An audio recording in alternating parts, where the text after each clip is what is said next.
Bismillahirrahmanirrahim. Assalamualaikum warahmatullahi wabarakatuh. Innal hamdalillah nahmaduhu wa nasta'inuhu wa nastaghfiruh wa na'udzu billahi min shururi anfusina wa min sayyiati a'malina. Man yahdihillahu fala mudilla lahu wa man yudlil fala hadiya lahu. Ashhadu an la ilaha illallah wahdahu la syarika lah wa ashhadu anna sayyidana Muhammadan abduhu wa rasuluh. Allahumma salli ala sayyidina Muhammad wa ala ali sayyidina wa maulana Muhammad. Amma ba'd, faya ibadallah ittaqullah ittaqullah ittaqullah. Usikum wa iyaya bitaqwallah, faqad fazal muttaqun. قال الله تعالى في كتابه العزيز: إنما يعمر مساجد الله من آمن بالله واليوم الآخر وأقام الصلاة وآتى الزكاة ولم يخش إلا الله فعسى أولئك أن يكونوا من المهتدين. وقال رسول الله صلى الله عليه وعلى آله وصحبه وبارك وسلم: من صلى 40 يوما في جماعة يدرك التكبيرة الأولى كتب له براءتان: براءة من النار وبراءة من النفاق، أو كما قال رسول الله صلى الله عليه وعلى آله وصحبه وبارك وسلم. Jadi alhamdulillah, tuan-tuan yang dirahmati Allah sekalian, pada pertemuan kita yang lepas, kita sama-sama telah pun memperbincangkan di dalam permasalahan makmum yang lupa sama ada dia syak atau dia yakin ketika salat berjamaah, yang mana pada ketika itu imam berada bersama-sama makmum tersebut. Itu pertemuan lepas kita bincang iaitu seorang makmum yang mana dia terlupa terhadap satu rukun di dalam salat berjamaah, sama ada lupanya itu dalam keadaan yakin ataupun dalam keadaan syak, yang mana ketika dia lupa itu imam masih lagi berada bersama-sama dia. Kan? Istilahnya apa? Masih lagi ada ikutan bagi diri makmum. Kan? Jadi pada pertemuan lepas kita dah bincang dah permasalahan tu dah selesai. Apa yang kita bincang secara kesimpulan mudah, makmum yang lupa sama ada yakin, yang mana dia yakin dia lupa sebagai terhadap satu rukun, iaitu tertambah rukun, maka dia tak sunat tampung dengan sujud sahwi, sebab waktu dia lupa imam ada dengan dia. ataupun kita kata dia lupa dengan terkurang rukun, maka kita sebut dia kena tampung rukunnya dahulu, kemudian selepas itu dia tak sunat lagi sujud sahwi sebab dia yakin yang dia lupa dan kelupaannya itu ditanggung oleh imam. Kan? Apa lagi kesimpulan seterusnya adalah makmum yang syak. Dia lupa sesuatu rukun atau tak. Mana kata syak ni dia dah buat ke tak buat, dia tak tahu. Kan? Maka kita sebut kalau tertambah rukun, maka dalam permasalahan tersebut kata ulama dia sunat tampung sujud sahwi. Sebab apa? Syak ini dia ada perbezaan sedikit. Boleh jadi penambahan itu adalah penambahan yang sebenar, ataupun penambahan itu bukan penambahan yang sebenar. Kalau dia terkurang rukun, syak terkurang rukun, maka dia wajib tampung rukun dahulu. Contoh masalah rakaat 3 ke 4 tu kan, maka dia kena jadikan 3 terkurang. Maka selepas daripada itu imam pun salam, dia kena tambahlah sebab dia syak pada bilangan rakaatnya itu. Lepas dia sempurna tambah, maka kata ulama sebelum dia salam dia sunat tampung dengan sujud sahwi. Kenapa? Kerana syaknya itu. Jadi bila syak, kebarangkalian untuk imam menanggung dia itu susah sikit, sebab boleh jadi penambahan itu adalah penambahan yang sebenar ataupun penambahan yang bukan sebenar. Itu yang bermasalah kan. Itu permasalahan yang kita bincang pada pertemuan lepas. Juga termasuk kita bincang masalah makmum dah bagi salam. Lepas dia bagi salam, kemudian imam pun baru dia teringat yang dia ada kurang lagi satu rakaat. Contoh imam bagi salam, dia dah bagi salam, tengah wirid dengan imam dia teringat dia ada hutang lagi satu rakaat. Kan? Maka kata ulama, cara dia nak buat bagaimana? Dia terus sahaja berdiri. Waktu dia tengah wirid tadi, jangan diteruskan wiridnya, dia terus sahaja berdiri untuk tambah rakaat yang mana rakaat terkurang. Lepas tu yang dia ni sunat dia sujud sahwi. Sebab apa? Waktu dia bagi salam tadi, imam dah tak ada dengan dia dan tak ada ikutan. Jadi bila tak ada ikutan, maknanya kata tak ada siapa yang menanggung diri dia, melainkan diri dia yang tanggung diri dia sendiri. Maka dengan sebab itu dia sunat sujud sahwi. Kan? Lepas sebelum salam lah. Baik. Tuan-tuan yang dirahmati Allah sekalian, insya-Allah untuk hari ini kita akan sambung kembali perbincangan kita pada halaman 149, muka surat 149. Ini berkaitan dengan hukum masalah imam tertambah rakaat. Tu dia. Soalan ni saya jamin tuan-tuan dah pernah tanya dah sebelum ni. Permasalahan ini tuan-tuan dah pernah tanya dengan saya sebelum ni. Kan? Tapi saya jawab secara umum. Tapi hari ini kita bincangkan secara khusus insya-Allah. Kita akan perbincangkan permasalahan ini secara khusus. Baik. Masalah imam tertambah rakaat pada halaman 149 bilangan yang ke-6. Apa disebut? Penyusun kitab Fathul Mu'in berkata, dalam kitab Fathul Mu'in menyatakan apa yang disebut, apa yang dinyatakan dalam kitab Fathul Mu'in adalah apa dia? Jika imam bangun menambah satu rakaat lagi, seperti ke rakaat kelima, contoh salat zuhur, asar dan isya. Asal zuhur, asar dan isya itu adalah 4 rakaat. Tetapi imam bangkit tambah menuju kepada rakaat kelima, rakaat tambahan.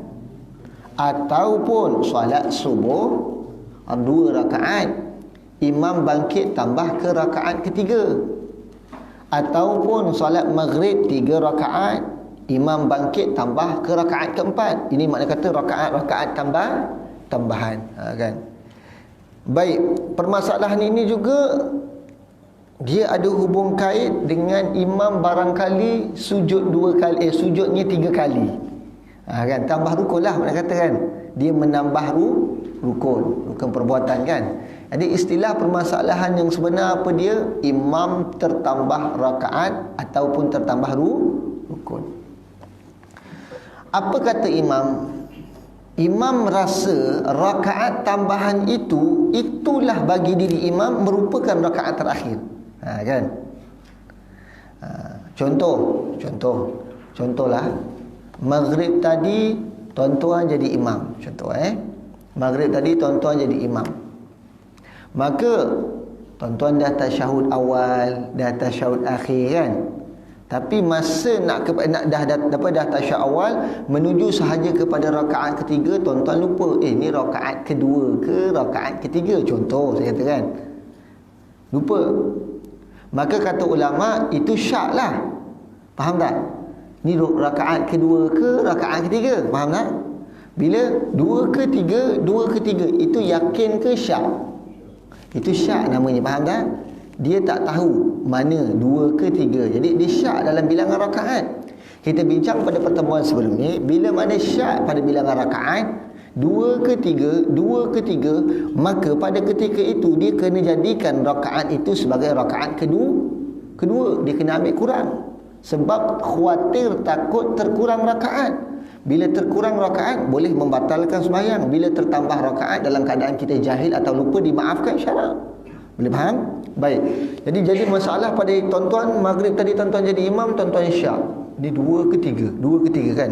Sedangkan memang dah rakaat ketiga, tapi disebabkan masalah syak tadi, tuan-tuan kena jadikan itu sebagai rakaat kedua. Baik. Ataupun masalah apa dia?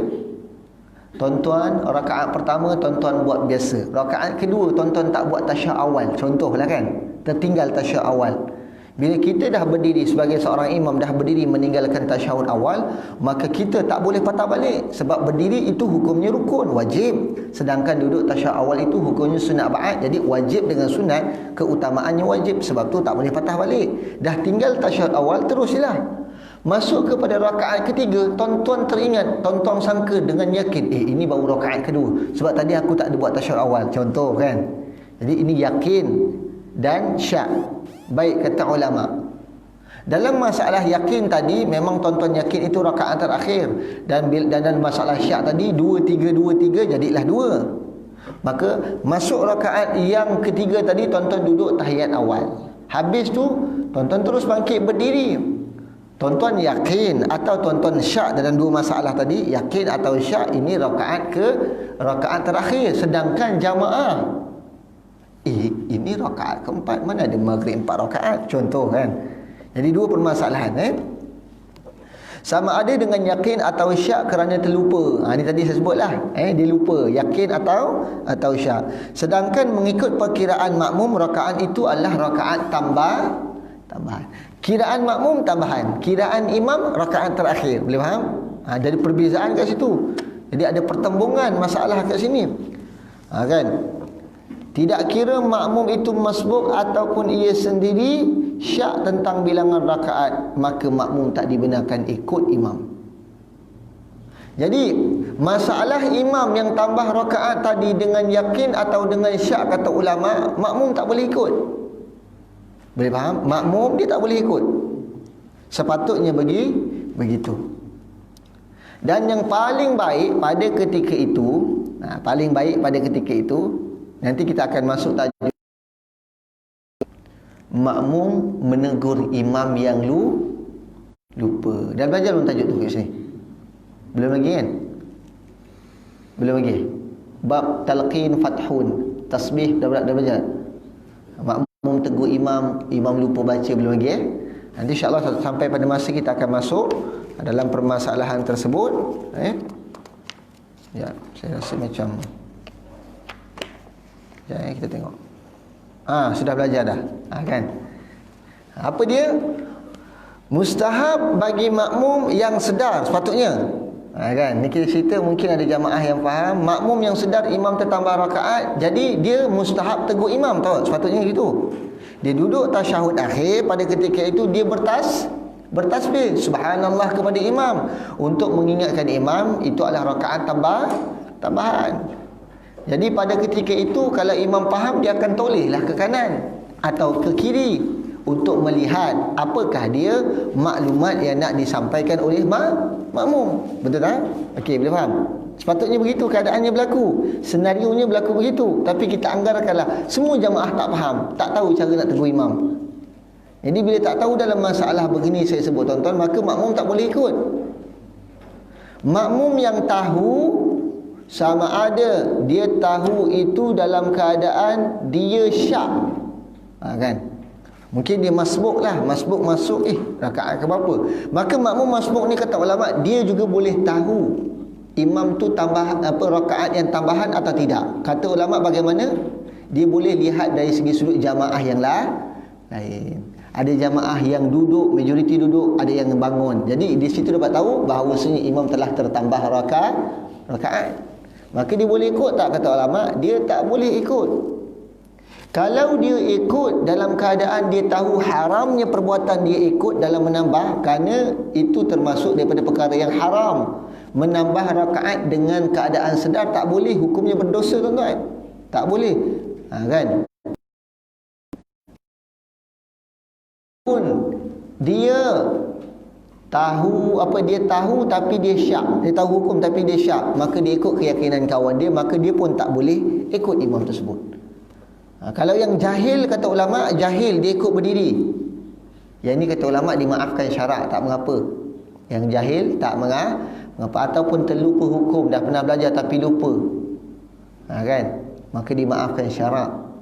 Tapi sebab tu tuan-tuan, tujuan kita mengaji hari ini, kita nak keluarkan diri kita daripada masalah jahil. Bukan kita ngaji hari ni sebab nak jadi alim, tak. Kerja alim ni semua kerja para ulama. Kerja kita mengaji dan mengaji untuk faham je, supaya berlaku kepada kita, kita tahulah penyelesaian dia bagaimana. Ada orang dia suka belajar biasa-biasa je tuan-tuan. Dia suka ceramah yang pengajian kitab dia jadi susah sikit nak masuk. Jadi ada orang begitu tuan-tuan. Ada. Sebab tu kalau tuan-tuan tengok kuliah, kadang-kadang kuliah subuh ke kuliah maghrib, kalau ada buka pengajian kitab, kita boleh tengoklah tak ramai sangat jamaah yang keduduk tu. Sebab tanya, apa kuliah maghrib ceramah apa ni? Ceramah umum. Tu tuan-tuan tengok nanti ramai sikit datang. Kan? Isra' Mi'raj ke, kan? Dan yang paling best kalau ada makan sedap lagi ramailah tang. Itu dia. Tapi kalau pengajian kitab ni, saya sebut tuan-tuan,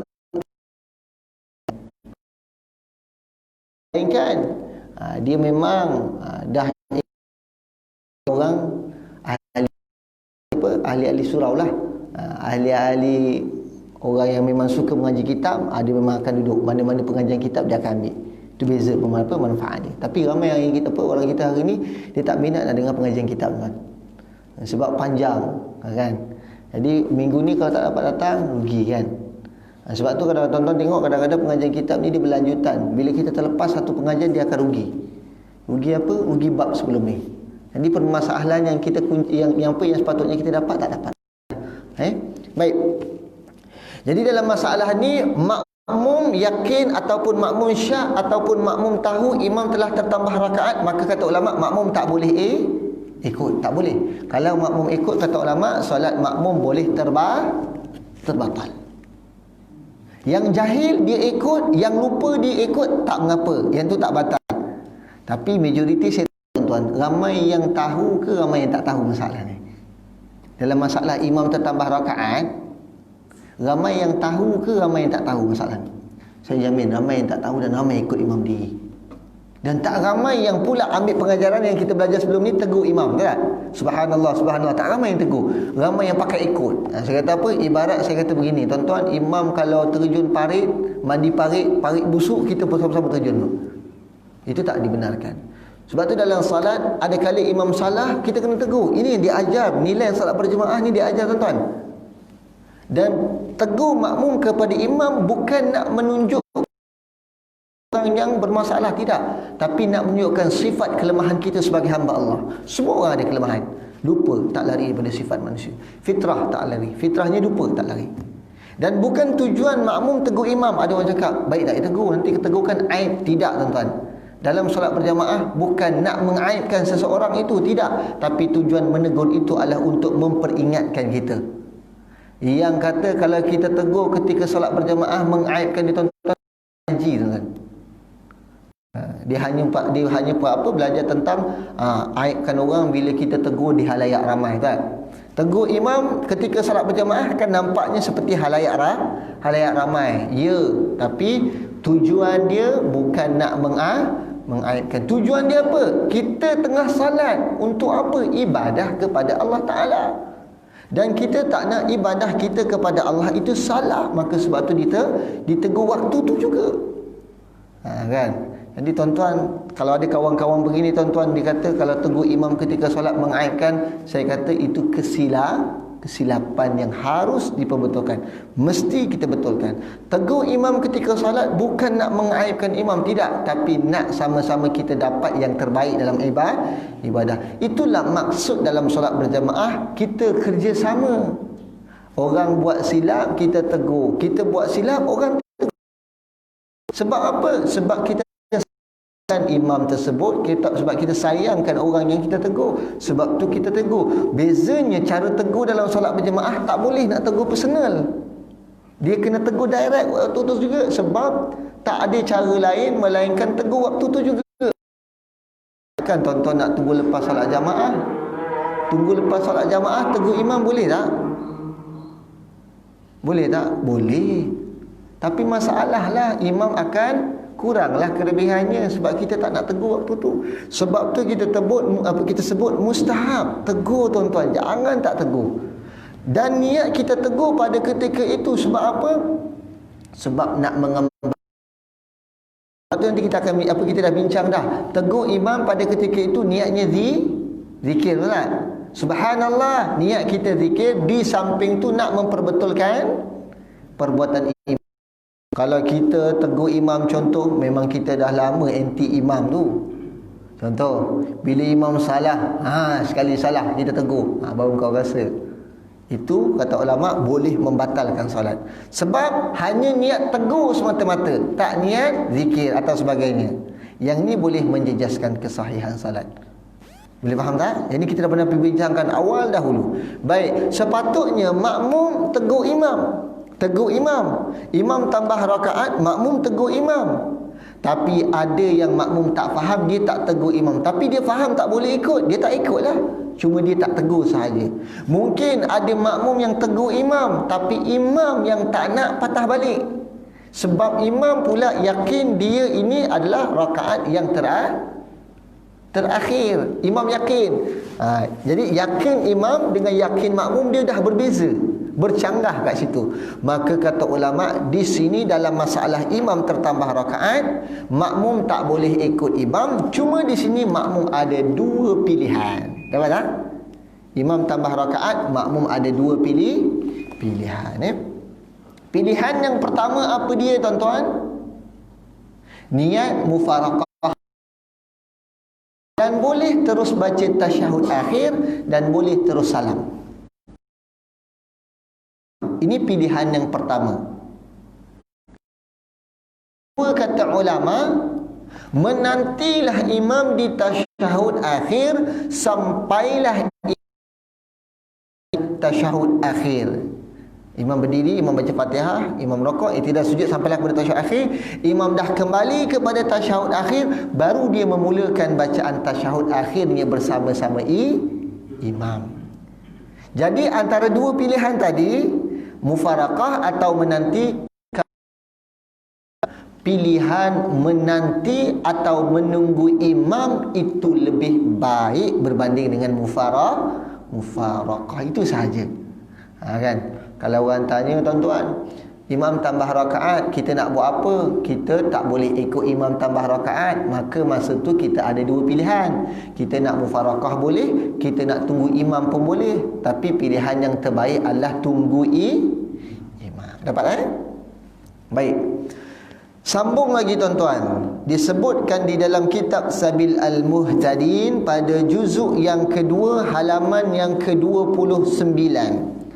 Pula berkata, apa kata Syekh Muhammad Arsyad Al-Banjari dalam kitabnya Sabil Al-Muhtadin? Dia sebut apa? Masalah.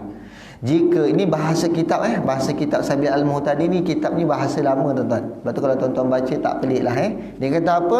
Jika berdiri imamnya pada rakaat yang lebih, tambah rakaat lah, imam tambah rakaat. Dan pada zon makmum bahawa rakaat imam itu genap jua tiada lebih, maka berdiri makmum sertanya padahal jahil ia akan lebihnya. Kemudian daripada sembahyangnya nyata pada makmum bahawa rakaat imamnya itu lebih, tiadalah wajib atas makmum ulang akan sembahyangnya, mengulangi sembahyangnya. Ini contoh masalah dia kata makmum, pada sangkaan makmum itu imam tambah rakaat. Contoh makmum ni pula yakin ataupun dia syak, oh ini rakaat yang terakhir. Sedangkan jamaah lain duduk. Kan ni ada contohlah. Contoh maghrib tadi ada seorang hamba Allah jadi imam, tuan-tuan ikut. Tuan-tuan anggap itu rakaat terakhir bagi imam dan bagi tuan-tuan. Jadi sama-sama berdirilah. Ada 2-3 orang daripada kalangan sahabat tuan-tuan, dia tak bangkit, dia duduk tasyahud akhir dan dia yakin dan pasti itu adalah rakaat tambahan imam. Tuan-tuan pada ketika itu berdiri, ikut berdiri sahajalah. Baik, faham tak? Bila berdiri sampai selesai salat, habis je salam, tuan-tuan tengah duduk berbual, tuan-tuan tiba-tiba teringat, tadi rupanya tambahan, faham tak? Tertambah dengan imam sekali tambah. Sebab imam lupa, tuan-tuan pun lupa, sama-sama lupa. Ataupun imam lupa, tuan-tuan jahil. Maka pada ketika itu kata ulama, tak perlu salat semula dan salatnya itu dihitung sah di sisi para ulama. Jelas Boleh faham? Jadi ini gambaran masalah yang kita sebutkan tadi, apa yang disebut oleh pengarang kitab Sabil Al-Muhtadin. Jadi secara kesimpulan yang kita dapat, apa dia secara mudah?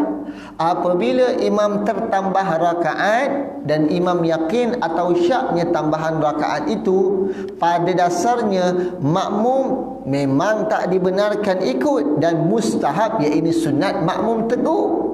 Andai kata dah tegur imam tak patah balik, imam terus, makmum ada 2 pilihan. Pilihan pertama mufaraqah, pilihan kedua kekal tunggu imam sampai tahiyat akhir baru baca tasyahud akhir. Antara 2 pilihan, manakah pilihan terbaik? Pilihan yang kedua, iaitu tunggu je imam sampai tahiyat akhir, kerana penantian makmum itu kepada imam taklah lama sangat. Sebab tu inilah yang terbaik. Baik, itu dia secara kesimpulannya. Baik, sambung persoalan pertama. Ini tentang masalah apa dia tuan-tuan? Soalan pertama ni dia ada hubung kait dengan permasalahan imam tambah rakaat. Ada hadis nyatakan Nabi pernah tertambah, sahabat ikut Nabi tambah rakaat. Sebab tu ada daripada segelintir kita memahami hadis ini secara zahir. Makna zahir, tapi tak dikaji secara mendalam tentang hadis tersebut. Dia baca hadis tuan-tuan. Mungkin ada daripada kalangan tuan-tuan ni suka baca hadis kan. Tapi baca hadis ni saya sebut, kalau boleh biarlah kita baca secara perinci sekali tuan-tuan. Jangan kita baca, kita faham makna secara zahir dia tuan-tuan. Nanti jadi masalah, jadi salah faham kepada hadis tersebut. Baik, dia kata begini tuan-tuan, ada hadis Nabi sebut masalah salat berjamaah, Nabi pernah tambah rakaat, sahabat ikut. Maka dia kata pada ketika itu, apabila dalam keadaan begitu, bila imam tertambah rakaat, makmum ikut je imam. Dia kata begitu.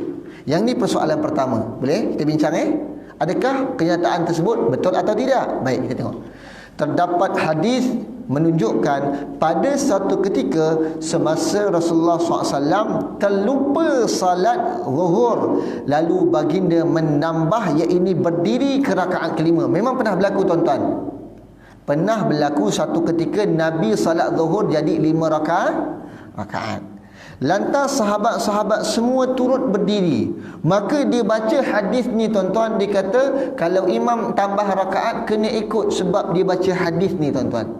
Saya kata hadis ni tak salah, tapi yang menjadi silap dan salahnya cara kita faham hadis tersebut. Dan kita belajar hadis tersebut, adakah caranya tepat atau betul. Dan kadang-kadang ini yang berlaku, kita silap faham hadis dan kita tak mengaji hadis ini secara terperinci dan lebih mendalam kan. Baik, Setelah selesai salat, mereka tidak dipersalahkan oleh Rasulullah SAW. Mana kata apa? Cerita ni tuan-tuan, hadis ni, Nabi salat zuhur, Nabi tambah sampai kepada rakaat kelima, sahabat ikut, lepas salat Nabi tak salahkan perbuatan sahabat. Boleh faham? Jadi mereka berhujahkan daripada hadis ni dan mereka menyatakan bahawasanya bila imam tertambah rakaat, makmum pakat ikut, tuan-tuan. Dan lepas salat tak jadi masalah. Dia tahu ke, dia tak tahu ke, dia boleh pakai ikut. Semua kena ikut katanya berdasarkan hadis ni. Jadi apakah pemikiran ini merupakan pemikiran yang sebenar dan apakah ini menjadi petunjuk yang sebenar dalam apa yang kita pegang dalam mazhab Syafi'i? Baik, kita bincang boleh? Baik. Hadis ini seperti berikut. Maka pengarang kitab ni orang tanya begitu, dia datang juga hadisnya.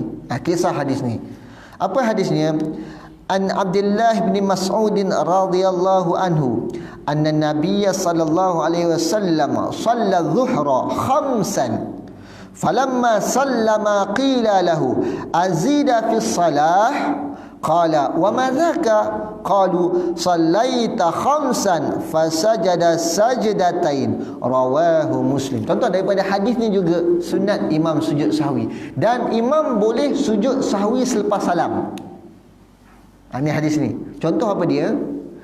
Subuh tadi, tuan-tuan, waktu salat, tuan-tuan tinggal kunut. Dalam mazhab Syafi'i tinggal kunut, sengaja atau tidak, sunat tampung sujud sahwi. Tapi tuan-tuan dah salam, dah bagi salam dah. Dah bagi salam. Setelah tuan-tuan bagi salam, tuan-tuan tengah zikir, tengah wirid, jarak tempoh masa tak lamalah, sekejap je tengah wirid tu. Tiba-tiba tuan-tuan teringat tadi tuan-tuan tak baca kunut. Sepatutnya sunat tanpa sujud sahwi, betul? Maka pada ketika itu tuan-tuan boleh terus sujud sahwi. Bila kita sujud sahwi pada ketika itu, kita telah masuk semula dalam salat. Sujud pertama, subhana man la yanamu wa la yasu, 3 kali duduk antara dua sujud. Rabbighfirli warhamni wajburni warfa'ni warzuqni wahdini wa'afini wa'fu'ani. Sujud yang kedua, subhana man la yanamu wa la yasu, 3 kali. Kembali kepada tasyahud akhir dan terus salam. Faham tak? Kena salam lagi sekali. Sebab kita dah masuk solat, kita kena salam lagi sekali. Hadis ni yang menunjukkan bahawasanya boleh kita sujud sahwi selepas salam. Tapi dalam mazhab Syafi'i, sujud sahwi itu dilakukan bila? Sebelum salam. Dia berbeza dengan dalam mazhab Hanbali, kan? Dia sujud sahwi selepas salam. Ada, tuan-tuan, mereka melakukan sujud sahwi selepas salam. Tetapi di dalam mazhab Syafi'i, sujud sahwi itu dilakukan sebelum salam. Andai kata berlaku dah salam, sepatutnya sunat sujud sahwi, tapi teringat belum sujud sahwi. Jarak masanya lama tak? Tak lama, sekejap je tengah wirid, teringat kembali. Maka kata ulama, sujud je untuk menampung kembali kekurangan tadi, sujud sahwi, dan kita wajib salam semula. Nanti kita akan bincang masalah tersebut berdasarkan hadis ni. Tahiyat akhir tak baca. Terus bagi salam. Kerana sujud sahwi itu dilakukan selepas tasyahud akhir, bukan sebelum tasyahud akhir. Boleh faham? Okey, baik. Kita baca hadis ni, maksud hadis ni. Daripada Abdullah bin Mas'ud radhiyallahu anhu bahawa Nabi sallallahu alaihi wasallam salat zuhur 5 rakaat. Hadis ni kan. Jadi kalau kita faham Nabi solat zuhur 5 rakaat, setelah memberi salam, maka dikatakan kepada baginda, apakah telah berlaku penambahan bilangan rakaat di dalam solat, wahai Rasulullah? Sahabat tanya. Kan? Sahabat tanya Nabi, adakah rakaat dalam solat zuhur telah ditambah atau sebagainya? Maka baginda SAW pun bersabda, apa maksud kata-katamu itu? Nabi tanya kepada sahabat yang bertanya, apa maksud tuan? Kan? Nabi tanya. Maka mereka menjelaskan, tuan telah salat 5 rakaat waktu zuhur tadi. Maka dengan itu baginda pun sujud 2 kali, iaitu sujud sahwi. Baginda sujud sahwi, tuan-tuan, sebab tambah rakaat kan, bukan kurang rakaat, tambah rakaat. Jadi kalau kita faham daripada hadis ini, maka pada ketika itu kalau imam tambah rakaat, kita akan cakap ikut je lah imam, sebab hadis sebut kan. Ini kalau kita faham dari segi sudut zahir hadis. Kan, faham dari segi sudut zahir hadis. Dan berdasarkan hadis ni juga tuan-tuan, apabila imam lakukan sujud sahwi, ingat tak pertemuan lepas kita kata formula sujud sahwi, imam buat sujud sahwi, makmum wajib ikut imam sujud sahwi, kan? Kalau imam tinggal sujud sahwi, pilihan bagi makmum, dia nak buat boleh, dia nak tinggalkan sujud sahwi pun boleh. Ini hadisnya, kan? Baik. Maka kita bincang, pada zahirnya hadis ini menunjukkan tidak mengapa sekiranya makmum juga turut berdiri jika imam terlupa lalu menambah bilangan rakaat. Baca hadis ni zahirlah. Begitu juga pada zahirnya Syekh Zainuddin bin Abdul Aziz Al-Malibari dan ulama-ulama bermazhab Syafi'i seolah-olah tidak berpegang dengan hadis ini. Kita pun kata, adakah mazhab Syafi'i tak pegang dengan hadis ni, tuan-tuan? Hadis sebut jelas, kan? Tambah, tapi kenapa kita dalam mazhab Syafi'i kata tak boleh ikut? Tambah. Baik, sebenarnya kita dalam mazhab Syafi'i pun berpegang dengan hadis ni juga, tuan-tuan. Tapi cara faham kita tak sama dengan cara faham daripada segi sudut zahir hadis. Kan, baik. Sebenarnya tidak begitu. Dalam mazhab Syafi'i kita gunakan hadis ni juga sebagai hujah dan dalil kita, tuan-tuan. Penyusun kitab Mughniul Muhtaj pada juzuk yang pertama, halaman 437, baris yang ke-11 daripada bawah menyatakan, adapun ikutan para makmum kepada perbuatan Rasulullah SAW ketika bangun rakaat kelima di dalam salat zuhur itu adalah kerana mereka para sahabat pada ketika itu belum dapat memastikan apakah berlaku penambahan bilangan rakaat ataupun tidak. Sebenarnya, tuan-tuan, dalam hadis ni cara kita faham ketika para sahabat ikut Nabi salat zuhur, dan itu merupakan zaman penurunan wahyu, faham tak? Sekarang ada turun wahyu lagi tak? Dah tak ada dah. Maka pada ketika itu, kenapa sahabat ikut Nabi tambah rakaat? Sebab sahabat khawatir, takut solat zuhur ini ada penambahan rakaat. Sebab itu lepas salat sahabat tanya Nabi, faham tak? Kalaulah andai kata sahabat ikut buta je, tuan-tuan, sudah jadi barang pastinya lepas salam sahabat tak tanya, sahabat ikut je lah. Faham tak? Itu maksud ikut.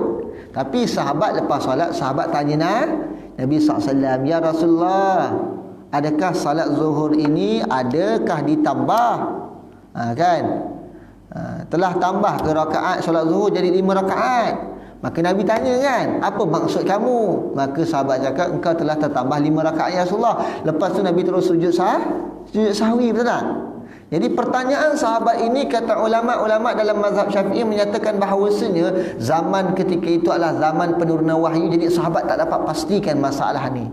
Jadi sebab itulah sahabat akur dan ikut sahaja Nabi SAW. Boleh faham? Okey, baik. Ini adalah kerana waktu itu adalah zaman wahyu diturunkan dan berkemungkinan berlaku penambahan atau pengurangan rakaat dalam solat, tuan-tuan. Sebab itulah kita dapati mereka bertanya kepada Rasulullah SAW dengan mengatakan, apakah telah berlaku penambahan bilangan rakaat di dalam solat wahai Rasulullah? Sahabat tanya. Oleh itu tidak terdapat apa-apa pertentangan di antara peraturan oleh ulama Asy-Syafi'iyah dengan hadis di atas. Sebenarnya apa yang saya jelaskan tadi awal tadi tidak bertentangan dengan apa yang hadis tadi sebut. Boleh faham?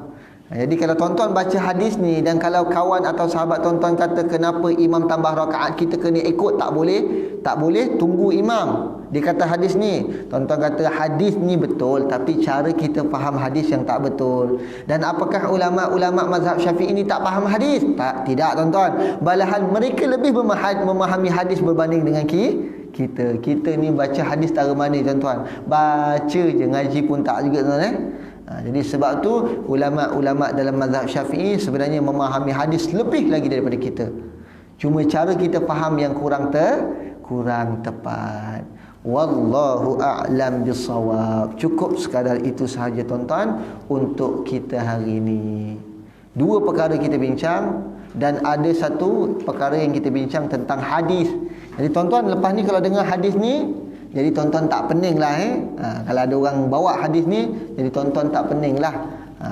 Kadang-kadang tuan-tuan, ada orang dah mengaji dah masalah ni tuan-tuan, tiba-tiba kawan dia bawa hadis ni tuan-tuan, dia tak pernah ngaji pasal hadis ni tuan-tuan, dia ikut balik tuan-tuan, dia patah balik pada benda yang lama kan, pada yang sebelumnya, itu ikut je lah. Tapi bila dia dapat penjelasan balik, maka dia patah balik pada yang tu. Ini kita takut tuan-tuan. Jadi kita tak nak perkara ni jadi berbolak balik. Dah ikut, lepas tu tiba-tiba patah balik, lepas tu ikut balik. Maka sebab tu diberi pemahaman daripada kitab ini, insya-Allah tuan-tuan. Baik tuan-tuan yang dirahmati Allah sekalian, cukup sekadar itu saja. Ada soalan nak tanya, boleh tanya, silakan. Ada soalan? Ya, yes, ini boleh dilakukan setelah salat? Ya. Boleh, hukumnya harus. Boleh dilakukan selepas salam. Tapi syaratnya bila dia dah lakukan sujud sahwi, dia wajib kembali salam. Dia kena bagi salam sekali lagi. Jadi salam dia pada ketika itu, kata ulama, salam yang tak dikira. Ini tak dihitung sebab dia lupa. Lupa kita sebut. Maka lupa kalau berlaku satu perkara, ianya dimaafkan syarat. Boleh faham Lepas tu salam balik kan? Kena salam lagi sekali. Contoh, astaghfirullahalazim. Ni saya bagi contoh astaghfirullahalazim allazi la ilaha illa huwal hayyul qayyum wa atubu ilaih. Tiba-tiba sampai la ilaha illallah tu, tuan-tuan ingat, tadi subuh tadi aku tadi tak baca kunut. Patutnya sunat sujud sahwi betul. Hati kita berbisik. Maka pada ketika itu terus dia sujud. Allahu akbar. Tengah-tengah wirid tadi terus sujud. Allahu akbar. Subhanallah. 3 kali subhanallah la ilaha illallah, 3 kali duduk antara sujud. Allahu akbar, rabbighfirli warhamni wajburni warfa'ni warzuqni wahdini wa'afini wa'fani. Allahu akbar, subhanallah la ilaha illallah, subhanallah la ilaha illallah, subhanallah la ilaha illallah. Allahu akbar. Assalamualaikum warahmatullahi. Assalamualaikum warahmatullahi. Itu kaedah dia, boleh? Okey. Ada soalan lagi? Ya. Boleh, insya-Allah. Baik. Bila dia dah baca satu surah, Allah terus sujud. Kemudian dia tak baca lagi 2 surah kan? Adakah itu kita sujud sahwi atau bagaimana? Oh, solat witir pada rakaat terakhir okey. Solat witir, witir ni disebut dalam kitab-kitab fiqh, sekurang-kurang witir 1 rakaat dan sebanyak-banyak witir adalah 11 rakaat. Khilaf pandangan ulama, ada menyatakan witir Nabi SAW itulah termasuk tahajud Nabi SAW. Solat witir Nabi itu termasuk dengan tahajud. Ada kata yang tidak termasuk daripada tahajud. Baik, itu tak ada masalah lah. Cuma dibincang, kalau kita seafdal-afdalnya, afdal buat witir 3 rakaat. Jangan buat 1 rakaat, buat 3 rakaat. Lagi afdal 5, lagi afdal 7, lagi afdal 9, lagi afdal 11. Boleh faham Baik. Jadi rakaat pertama pada witir kita baca surah Al-A'la, Sabbihisma rabbikal a'la. Ini disebut oleh para ulama kita. Rakaat kedua kita baca surah Al-Kafirun. Rakaat ketiga kita bacalah 3 Qul. Baik, lepas kita baca Fatihah, kita baca surah Al-Ikhlas. Bila kita baca surah Al-Ikhlas, kita dah rakaat, kita dah i'tidal, kita dah sujud. Dalam sujud yang pertama kita teringat kita belum baca lagi 2 surah, iaitu Al-Falaq dan Al-Falaq dan surah An-Nas. Maka pada ketika itu kata ulama, kita tidak dibenarkan patah balik kerana hukum baca surah itu hukumnya sunat. Sedangkan kita dah sujud tadi hukumnya wajib. Faham yang tu dahulu. Bila dah faham daripada itu, kita faham pula bacaan surah itu hukumnya sunat abad ke sunat hayat? Sunat hayat, bukan sunat abad. Maka bila sunat hayat kata ulama tak sunat tampung sujud sahwi, maka teruskan je salam. Boleh faham? Itu perbezaan dia. Boleh? Baik, wallahu a'lam. Ada soalan lagi? Baik, kalau tidak ada apa-apa soalan, tuan-tuan yang dirahmati Allah sekalian, mungkin cukup sekadar itu sahaja perbincangan kita untuk hari ini. Yang baik adalah datang daripada Allah dan yang buruk adalah datang daripada diri saya sendiri. Hakikatnya baik dan buruk itu adalah datangnya daripada Allah.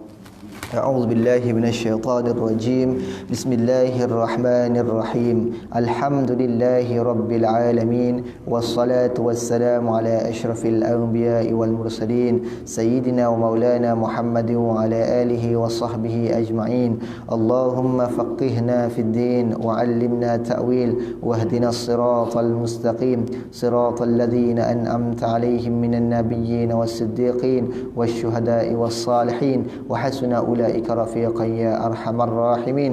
اللهم اختم لنا بحسن الخاتمة ولا تختم علينا يا الله بسوء الخاتمة.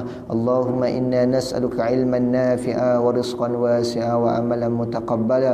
اللهم ارزقنا فهم النبيين وحفظ المرسلين وإلهام الملائكة المقربين. اللهم إنا نعوذ بك من البرص والجنون والجزام ومن سيء الأسقام. ربنا آتنا في الدنيا حسنة وفي الآخرة حسنة وقنا عذاب النار. وصلى الله على سيدنا محمد وعلى آله وصحبه وسلم والحمد لله رب العالمين. السلام عليكم ورحمة الله وبركاته.